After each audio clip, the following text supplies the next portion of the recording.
Ruang perawat pagi hari.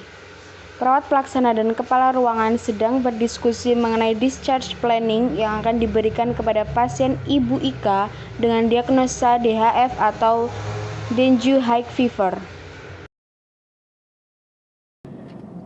Membuat rencana discharge planning, membuat leaflet, dan membuat kartu discharge planning, memberikan konseling, memberikan pendidikan kesehatan, menyediakan format discharge planning, mendokumentasikan discharge planning, melakukan agenda discharge planning. Apa yang difokuskan dari discharge planning ini? Selamat pagi Ibu Ika dan Ibu Irma.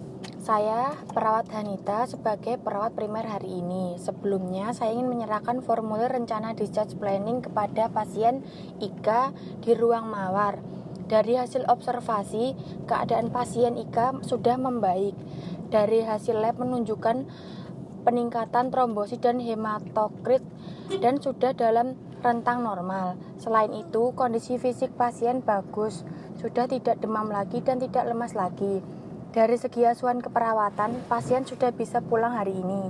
Saya berencana untuk memberikan discharge planning kepada pasien Ika. Bagaimana pendapat Ibu? Apakah Ibu menyetujuinya? Mungkin Ibu bisa melihat format rencana discharge planning yang sudah saya buat. Nanti akan diberikan penyuluhan mengenai pencegahan demam berdarah. Apa yang perlu diperhatikan saat pasien pulang nanti, dan dipersiapkan leaflet yang bisa dibawa pulang oleh pasien. Baik, kalau begitu nanti kita diskusikan lagi bersama dokter visit hari ini. Ruang mawar pagi hari. Pagi hari di ruang mawar kamar 002 terbaring lemas pasien Ibu Ika dengan diagnosa DHF. Pasien sudah menjalani hospitalisasi selama seminggu di rumah sakit dan hari ini dilakukan visit rutin oleh dokter bersama dengan kepala ruangan dan perawat pelaksana yang bertugas di shift pagi. Selamat pagi Ibu, bagaimana keadaan Ibu hari ini? Pagi, sudah mendingan Sus.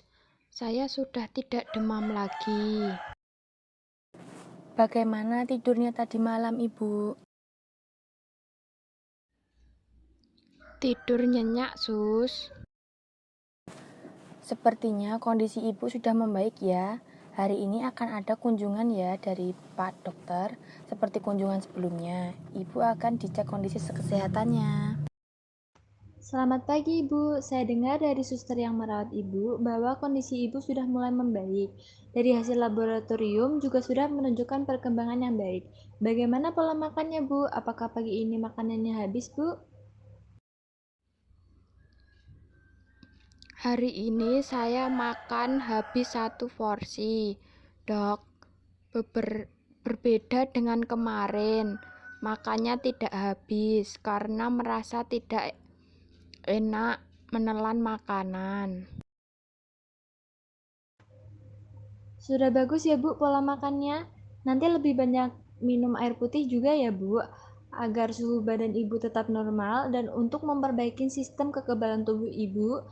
Secara keseluruhan dari hasil pengamatan saya, Ibu sudah mengalami perkembangan kesehatan yang cukup baik. Hanya saja perlu banyak istirahat dulu dalam beberapa hari. Baik Ibu, sekarang bisa istirahat kembali ya.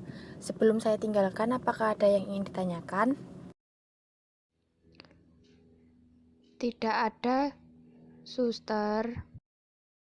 Baik, kalau tidak ada, kami permisi ya Bu. Iya, Suster, silahkan. Ruang perawat. Di ruang perawat, dokter, kepala ruangan, wakil kepala ruangan, perawat primer, dan perawat pelaksana berdiskusi mengenai keadaan pasien Ibu Ika dan rencana pemberian terapi selanjutnya. Dok, mengenai pasien Ika, apa sebaiknya bisa direncanakan untuk pulang saja? Dari hasil observasi yang dilakukan perawat, kondisi pasien semakin hari semakin membaik, dan dari hasil lab juga sudah menunjukkan peningkatan. Trombosit dan hematokritnya juga sudah normal. Sebaiknya apa tidak direncanakan pulang saja? Tadi juga saya sudah melihat hasil labnya memang menunjukkan peningkatan dan bisa dikatakan normal. Tapi menurut saya sebaiknya jangan dipulangkan dulu untuk lebih memastikan keadaannya. Begini dok, dari sisi asuhan keperawatan pasien sudah bisa membaik. Intervensi keperawatan yang diberikan juga sudah tercapai dan hanya perlu untuk lebih banyak istirahat dan pemulihan saja di rumah. Tapi bagaimana nanti dengan keadaan pasien jika muncul demam lagi? Menurut saya, pasien ini masih sedikit lemas dan masih perlu menjalankan hospitalisasi. Kita tunggu sampai besok pagi saja. Maaf dok, sebelumnya pada intinya pasien hanya memerlukan istirahat saja yang cukup untuk memulihkan kembali kondisi kesehatannya.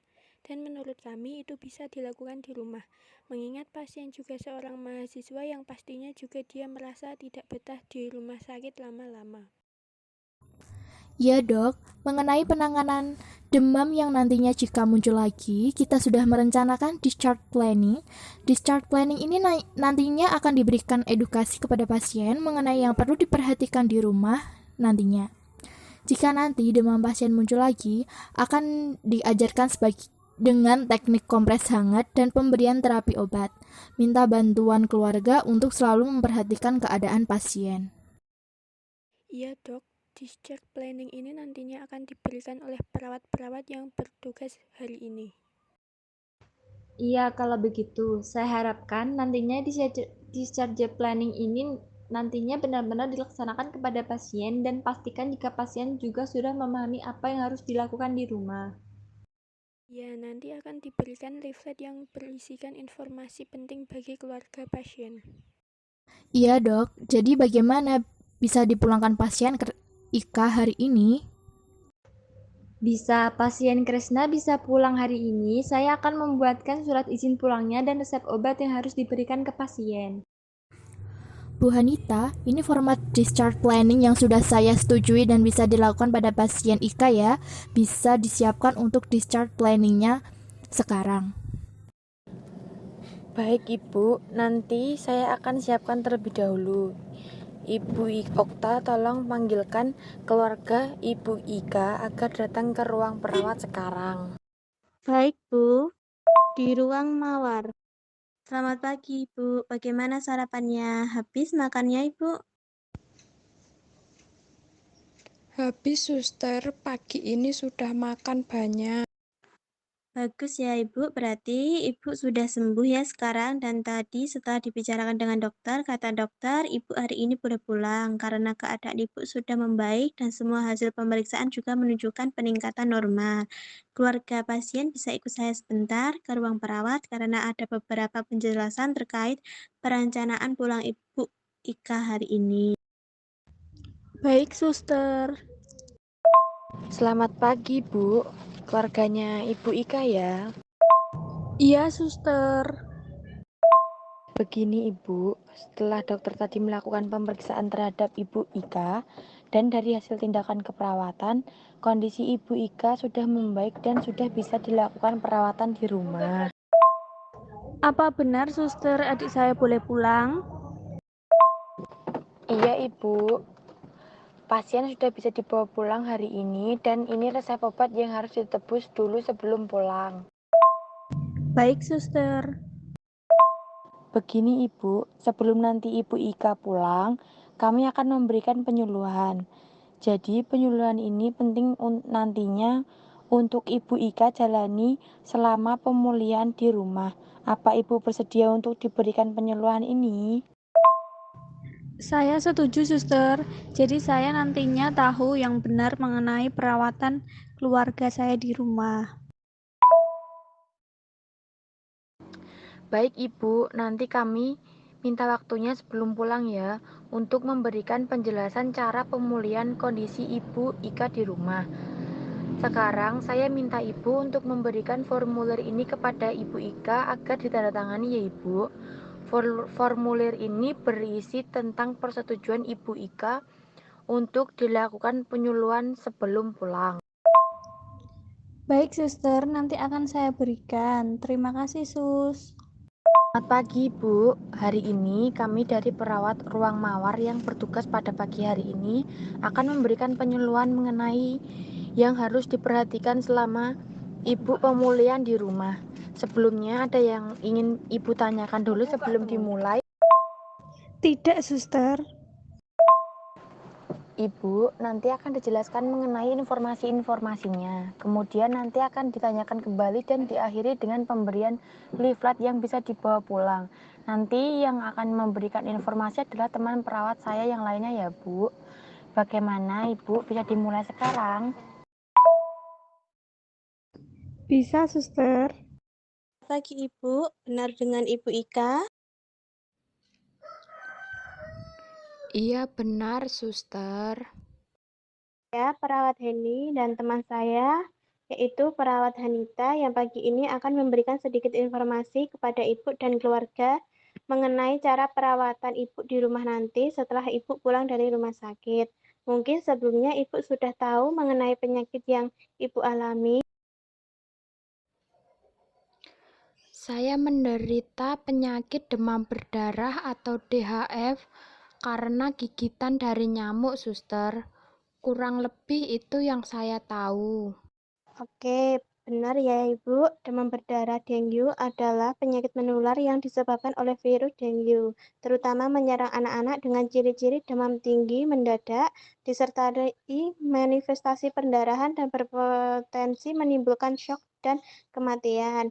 Demam yang tinggi terjadi secara mendadak dan terus-menerus selama 2-7 hari, tanpa sebab yang jelas. Cara untuk mengetahui menderita DHF itu dengan cara melakukan cek darah seperti yang sering Ibu lakukan selama dirawat, di mana dicari dari darah yaitu data mengenai trombosit, hemoglobin, dan hematokrit. Ketiga hal itu yang menentukan baik atau buruknya kondisi Ibu saat menderita DHF. Pencegahan utama DHF dengan cara menghapus atau mengurangi faktor nyamuk demam berdarah. Inisiatif untuk menimbun kolam-kolam air yang sudah tidak berguna, menguras bak mandi setiap minggunya, membuang hal-hal yang dapat mengakibatkan sebagai tempat sarang nyamuk demam berdarah Aedes aegypti. Hal yang harus dilakukan untuk menjaga kesehatan dan terhindar dari penyakit demam berdarah diantaranya, pertama, melakukan kebiasaan baik seperti makanan yang bergizi, rutin olahraga, dan istirahat yang cukup. Yang kedua, perhatikan kebersihan lingkungan tempat melakukan 3M, yaitu menguras bak mandi, wadah yang dapat menampung air, dan barang-barang bekas yang dapat menyebabkan berkembangnya jentik-jentik nyamuk. Dan yang ketiga yaitu fogging atau pengasapan yang hanya akan mematikan nyamuk dewasa, sedangkan bubuk abata akan mematikan jentik-jentik pada air. Keduanya harus dilakukan untuk memutuskan rantai perkembangbiakan nyamuk. Segera berikan obat penurun panas untuk demam apabila penderita mengalami demam atau panas tinggi. Sudahkah Ibu dan keluarga melakukan salah satu caranya? Mungkin keseluruhan dari cara pencegahan eh, DHF sebutkan tadi. Belum, suster. Saya dan keluarga kurang memperhatikan lingkungan sekitar rumah. Nah, untuk itu ke depannya pencegahan yang saya anjurkan tadi bisa Ibu terapkan ya. Nah, saya akan menambahkan sedikit ya Ibu. Apakah Ibu tahu bagaimana penanganan awal untuk mengatasi demam saat-saat awal terkena DHF? Tidak tahu, suster. Untuk penanganan awal saat demam bisa dilakukan dengan cara melakukan kompres. Selain itu, hal yang terpenting adalah istirahat yang cukup apabila merasa lelah, karena virus dengue ini menyerang sistem kekebalan tubuh Ibu. Nah, apabila Ibu kelelahan, virus tersebut akan semakin mudah untuk berkembang dalam tubuh Ibu yang lemah. Setelah 1 minggu mengalami DHF, biasanya kondisi pasien mengalami kembali normal, namun masih lemah dan pucat. Oleh karena itu, perawatan yang dapat diberikan di rumah dalam kondisi pasien yang demikian yaitu yang pertama, istirahat yang cukup pasca perawatan. Yang kedua, banyak minum air putih 2000 sampai 2005 cc per hari. Makan seperti biasa, tetapi bila terasa sakit, makan harus lunak. Makanan tidak terlalu asam dan pedas. Itu informasi yang saya dapat berikan kepada Ibu ya, dan mungkin Ibu atau keluarga bisa menjelaskan kembali yang apa saya jelaskan tadi. DHF biasa disebut dengan demam berdarah, yaitu penyakit seperti demam tinggi selama 7 hari yang disebabkan oleh virus dengue. Sudah benar ya jawaban Ibu Ika. Kalau Ibu mungkin biasa menyebut apa saja yang perawatan yang dapat dilakukan di rumah. Pak, Ibu, sebelum saya akhiri, apakah Ibu dan Bapak ada pertanyaan? Suster, kenapa saya tidak boleh makan makanan pedas dan asam? Saya kan tidak mengalami diare. Ibu tidak boleh makan makanan yang pedas dan asam karena di sini kondisi Ibu belum pulih sehingga kemungkinan untuk mengalami demam lagi itu bisa terjadi apabila Ibu makan sembarangan dan menyebabkan gangguan pada pencernaan. Jadi tidak diperkenankan untuk makan makanan pedas dan asam. Ada lagi yang ingin ditanyakan?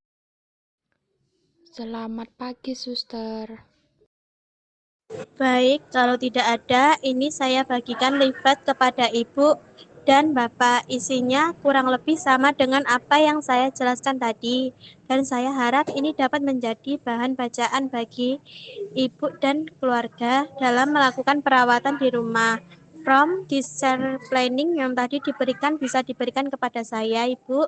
Baik, sekian dari kami. Terima kasih atas kerjasamanya. Semoga lekas sembuh. Dan ingat untuk kontrol kesehatan 1 minggu lagi ya Ibu. Selamat pagi. Selamat pagi, suster. Terima kasih.